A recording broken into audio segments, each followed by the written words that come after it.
اندرويد تطورات جميلة، وهواوي وتتفوق على سامسونج بتصميمهم الخاص فيهم، أجهزة جديدة من شركة ابل. ويا جماعة اجتماعات الفيديو قاعدة تتعبنا على كلام ستانفورد، وفي حلول بعطيكم اياها. السلام عليكم ورحمة الله وبركاته، أخوكم فيصل السيف وحلقة جديدة ومميزة من أخبار أول بأول في التقنية والعلوم. أبدأها بأخبار ممتازة عن الأندرويد، ونعم تحديثات قادمة لأكثر من أمر. أولهم الرسائل وإمكانية جدولة الرسائل، بحيث أنكم تكتبوا رسالة وتقولوا يا تطبيق الرسائل ارسلها مثلا الساعة الفلانية. هذا تحديث قادم بإذن الله. أيضا تحديث لواجهة السيارة في الأندرويد أوتو. طبعا لازم أوضح أن الأندرويد أوتو ما وصل لنا بشكل رسمي للمنطقة، موجود في بعض الأجهزة وأيضا من طريق الحسابات الأمريكية. وبالتأكيد نتكلم على تطور جدا جميل في حماية المستخدمين وكلمات السر. بس هنا لازم أوضح، لأنه لما نتكلم على كلمات السر بحر جدا كبير، وما أتكلم في نظام الأندرويد يصير نفس النظام يقترح كلمات، بل لا، أتكلم إذا في أحد كلمات السر اللي أنت تبغى تستخدمها على أحد المنصات، هالمنصة عرف أنه صار فيها بريتش، اختراق أو تسريب لنفس المعلومات، هنا جوجل نفسها بتقول لك عن طريق النظام والتحديث القادم يا فلان يبي لك تحدث كلمة السر وتستخدم لك شيء أفضل. أكيد تبعات الأمر كثيرة من الإيجابية، وبرضو التمكين اللي حيكون في هالأمر. متى بتكون التحديثات متوفرة على كل الأجهزة؟ ما حد يدري، ولكن أشياء مرة رايقة بتيجي بإذن واحد أحد قريبا على منظومة الأندرويد. ولو تكلمنا على الاندرويد 12 فقاعدة تتسرب بعض الواجهات، بعض الميزات الجديدة، منها وجود ساعة رايقة بأكثر من نمط، كشاشة إغلاق للشاشة، ونفس الشاشة ذي اللي هي زي الأولويز أون ديسبلاي، الشاشة اللي دائما تشتغل حتى لو إنه الجوال المفروض إنك ما قاعد تستخدمه، حيكون فيها الزهاء حق الألوان، فحيتم استغلال ألوان الشاشة، ولكن تردد الإنعاش اللي بيتم استخدامه بيكون أقل من التردد العادي. والمفروض مطورين الاكس تي اي لاحقا بيعلنوا عن الامكانيات الكامله لهذا النظام مع وجود هالخلفيات. وان شاء الله كل ما جاء تحديث على الاندرويد من اللي بيتبعه الواجهات التشغيليه والشركات الكبيره زي سامسونج وال جي وغيرها. بالتاكيد تابعتوا واي فاي 6 حلقه فيها تفصيل وشرح مره رايق يغلب عليه التبسيط عن تقنيه الواي فاي 6 وهل تحتاجوها او لا. بذكركم في الحلقه نهايه نفس الفيديو هذا، ولكن لا تفوتكم كميه المعلومات الكبيره عن الواي فاي 6، شيء مو طبيعي، وبحط لكم اصلا رابط الحلقه في الوصف. ولكن خلونا نكمل الاخبار الحين. سامسونج توعد ب4 سنوات من التحديثات الأمنية لأجهزتها الرائدة. لو تكلمنا عن الإس، عن النوت، عن الزي، ونتكلم عن الفولد، الأجهزة هذه المفروض تحصل على 4 سنوات من التحديثات الأمنية. ومن باب التوضيح، التحديثات الأمنية تختلف عن وعدهم السابق في النظام التشغيلي اللي المفروض يحصل على 3 أجيال منه مع هذه الأجهزة الرائدة. في صفحة كاملة حدد فيها سامسونج، كمان حددت الكم الضخم من الأجهزة اللي بتحصل على هذا الوعد منهم وال4 سنوات من التحديثات الأمنية، فشيء مرة رايق. من الفيديوهات الرائقة اللي تم إطلاقها هذا الأسبوع صوركم عندكم وحلول لتمكين هذا الأمر. أيضا نتكلم على منافسة ما بين الألترا والنوت، فيديو مرة قوي. ولا ننسى انطباعاتي عن منتجات مختلفة من الجاتو، فلا يفوتكم هذا الفيديو. ال جي ونظام الويب او اس يدخل المنافسة مع نظام جوجل تي في وبرضه تايزن تي في، الأنظمة اللي تستغل من الكروم كاست والنسخ الجديدة منه، وأيضا من شركة سامسونج. فنظام التي في ويب او اس حق ال جي بيكون متاح للشركات انهم يبدأوا يستخدموه في تلفزيوناتهم، ومنها شركة ال جي بنظامها التشغيلي وانتشار التلفزيونات الذكية حقتها بشكل كبير. بهالنظام هيتيحوا إمكانية مشغلين ياخذوا هالنظام يحطوه عندهم في أجهزتهم. ويمكن مع السنوات نشوف تقنيات تابعة لل جي زي الثينكيو يكون فيها أجهزة غير الأجهزة الخاصة بشركة ال جي. هواوي تطلق الميت اكس 2، جهازهم الجديد بالشاشة اللي تنطوي، واتبعوا الاسلوب اللي اخذته سامسونج في نفس الفولد بجيله الاول والثاني. الشاشة يتم حمايتها بشكل كامل مع الثنية الداخلية وليس الخارجية زي الميت اكس والميت اكس اس، اول نسختين طلعوا فيها شركة هواوي. الامر الرايق انه لما تشوف الصور الاساسية حقت الميت اكس 2 حتلاحظوا من الجهة الخلفية كأنه P40، من جد كأنه P40 برو المرة القوي، طالع كذا التصميم تقول لا معقول P40 بالطريقة ذي. طبعا الخصائص هذه هي كثيرة أمامكم من ناحية الإعلان، والجدير بالذكر أنه أحد الأشياء اللي بتنافس فيها هواوي نفس سامسونج من هالتصميم، انه لما تثنوا نفس الجوال الفراغ شبه معدوم، وهذا الامر اللي يمكن يكون افضل للمستخدمين من ناحيه تجمع الاتربه والغبار، وايضا سماكه الجهاز نفسه يكون افضل. طبعا هالموضوع ما حيصير الا اذا هواوي اشتغلوا على الميكانيزم او الميكانيكيه الاساسيه اللي تمكن هذا القدر من الانحناء على هالنوع من الشاشات، وهو اللي اشوف فيه ابتكار كبير جدا من شركه هواوي. طبعا اوكي، هواوي طلعت جهازهم الجديد، ولكن موعودين بالجيل الثالث من الفولد من شركه سامسونج، وحسب التسريبات في موضوعين. اولهم المؤكد انه بيحصل على القلم، بيحصل على بعض المزايا من سلسلة النوت. حراك شفناه من سامسونج لاستبدال سلسلة النوت وتقسيمها على الفولد وعلى ايضا الاس. شفنا بالاس 21 الترا كيف القلم مدعوم، وحنشوف كيف بالفولد 3 كمان القلم جزء من نفس منظومة هالجهاز. الشيء اللي لازم اذكره ايضا انه كاميرا تحت الشاشة احد التقنيات اللي قد ترى النور مع الفولد الثالث، ولكن الشيء الثاني اللي لازم نقوله من مبدأ الفولد، وهذا اللي مو مؤكد هل بيحصل على ثانية أو ثانيتين صفطة أو صفطتين علشان يكون الفولد حجما أكبر ويصير يقدم مزايا مختلفة.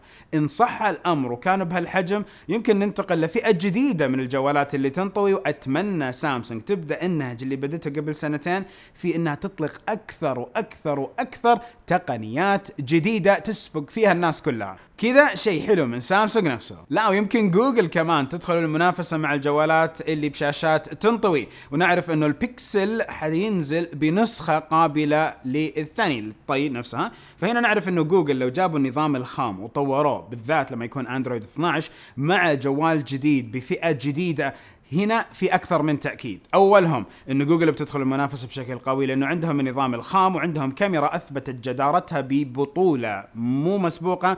هذه الكاميرا لو جت على جوجل اللي ينطوي بشاشة تنطوي حيكون أمر مرة مجنون. الأمر الثاني نتكلم على منافسة شركات كبيرة زي سامسونج وهواوي وأيضا فيفو وغيرها من الشركات، واستحداث النهج اللي دائما نشوفه إنه الناس تقول النظام الخام بالشاشات اللي تنطوي أفضل من الواجهة التشغيلية يحطها نفس صانع الجوال. والأمر الثالث اللي أشوفه أساسي، لما جوجل تتبنى هالنوع من الشاشات في جوالاتهم القادمة، يعني خلاص يا جماعة بالفعل الشاشات القابلة للطي صايرة لا محالة كمستقبل لجوالات الأندرويد، أو أضعف الإيمان لفئة من جوالات الأندرويد الراقية. وأكثر من مرة ذكرت أنه أبل يمكن يطلعوا بجوال بشاشة قابلة للطي، وكثير من التسريبات تقول أنه الموضوع بيصير بعام 21. هل هذا الأمر أكيد؟ ما ندري، ولكن من طبيعة شركة أبل أنها تتأخر نوعا ما في إعلان نموذج أو نمط جديد من الأجهزة.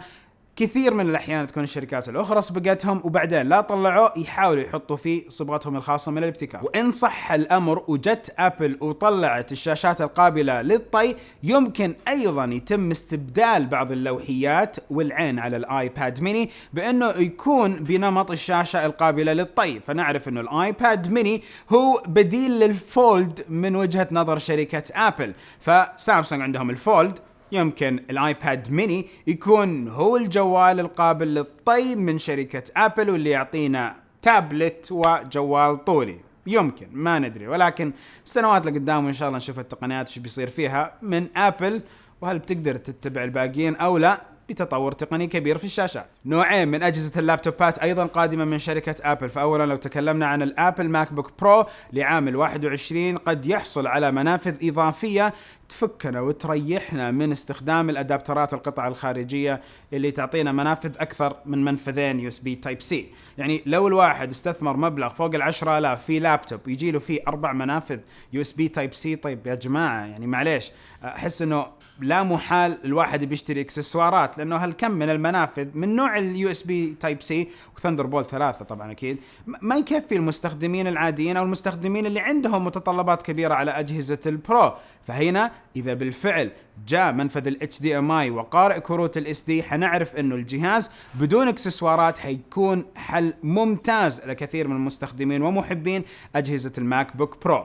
بل أيضا في الآي ماك بنسخة 21. وجو طلع تسريب يقول أنه مجموعة ألوان كثيرة تتبع نهج الآيباد إير في الألوان حتطلع على الآي ماك. وهنا حنقول أنه تطور جدا جميل. لو شفنا الديسبلاي اللي طلعوا فيه آبل، الشاشة اللي طلعت فيها آبل وتصميمها، طبعا الشاشة اللي العلاقة الحالة حقتها بكم ب$1000 تقريبا، نتكلم على شاشة بتصميم مرة رهيب، هالمربع أو المستطيل السميك الحاد الحواف، كأنه آيباد كبير، آيباد برو كبير. هنا نعرف إذا الآي ماك الجديد بنفس نهج التطور، لا وتخيلوا يعلن عن آي ماك برو بنفس الكفاءات القوية اللي تجي بمعالج من آبل، هو M2، هم M2 بايونيك، ما أدري. المهم هنا نعرف أنه آبل بتدخل مجال قوي في المنافسة عام 21 باللابتوبات وأيضا بالأجهزة المكتبية، واللي أصلا سوقها قاعد ينكمش، ونحس أنه المحترفين هم اللي مستحوذين على كم الطلبات فيه، ودائما تكون أكثرها من آبل. خلينا نختم بخبر عن العلوم، واقول انه جامعة ستانفورد في احد الابحاث، وبحط لكم رابط البحث في وصف هذه الحلقة، اكدوا انه الاشخاص بدأوا يملوا اجتماعات الفيديو، بل انه يسموها الزوم فتيج، الارهاق من الزوم. فتطبيق الزوم وتطبيقات المحادثات المرئية اللي كثير تبنيناها في فترة الجائحة وللحين متبنينها في اتمام اجتماعاتنا، يغلب عليها 4 مشاكل. المشاكل اللي تسبب الارق والتعب من هذا النوع من الاجتماعات، بل انه ستانفورد تقول انه هالنوع من الاجتماعات بينكمش. بس وش المشاكل؟ اولا نتكلم على انه الشخص دائما قاعد يشوف نفسه في الكاميرا، فبالتالي يمكن يصير يرهق ويتعب من هذا المنظر. عن شيء، لا، من وجهة نظرهم انه النظر في نفسك او النظر الى نفسك بشكل مطول هذا يسبب الارهاق والتعب. الامر الثاني نتكلم انكم تشوفوا الاشخاص كلهم، وبالذات لما يكون الصور مو مدروسة تلاقي اكثرهم رؤوسهم كبيرة، فالاجتماع نوعا ما ممل بالنظر المستدام ما بين الاشخاص وما بينكم بشكل كبير. الامر الثالث انه ما يكون في مساحة كافية او مسافة كافية ما بين الشخص وما بين الكاميرا، فبالتالي تلاقي الصورة صغيرة بشكل كبير. المفروض انه يكون في بعد اكبر، وبالتالي الشخص يعيش جو اكثر للناس اللي عايشين الاجتماع، ويشوفوا شيء محيطي ما يشوفه بس هو وجهه ماخذ كل الشاشة. الامر الرابع كثرة واستدامة هذه الاجتماعات عنت قلة الحركة، فقلة الحركة مع هالاجتماعات، وطبعا نتكلم على التواصل الجسدي اللي اصلا كان يصير في الاجتماعات وهنا صار معدوم، هذا الامر خلى التعب والارهاق من هالنوع من الاجتماعات واقع لا محالة. فنيجي ونقول انه ستانفورد قالت خذوا النصائح اللي من خلالها هذا النوع من الارهاق بيروح. اولا طفوا الكاميرا لو يمديكم، او تطفوا المنظر الخاص فيكم انكم تشوفوا نفسكم من الكاميرات، ابتعدوا عن نفس الكاميرا مسافة كافية تخليكم تعيشوا جو احلى. وبالتأكيد لما نتكلم على الاجتماعات الاونلاين واظبوا على الحركة بين الاجتماعات وحتى اثناء الاجتماعات. وفي بعض يعني لو افكر فيها في بعض المنتجات اللي موجودة على مختلف المتاجر يصير فيها زي الدراجة تحطوها تحت المكتب، يصير في زي السير وانتم قاعدين تقدروا تحركوا رجولكم. انا قاعد احرك رجولي الحين. وكمان يقولوا خذوا بريكات، خذوا استراحات بين الاجتماعات، ولا تخلوها على طول اجتماع ورا الثاني، حتى لو تاخذوا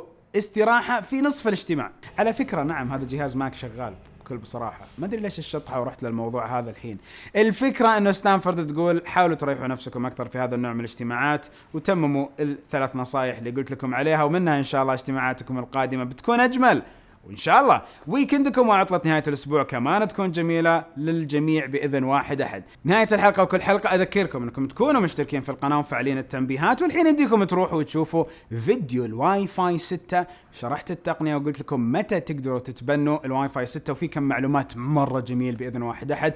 فإن شاء الله تشوفوا الفيديو هذاك، وأشوفكم أنا على خير. سبحانك اللهم وبحمدك، أشهد أن لا إله إلا أنت، أستغفرك وأتوب إليك. في أمان الكريم.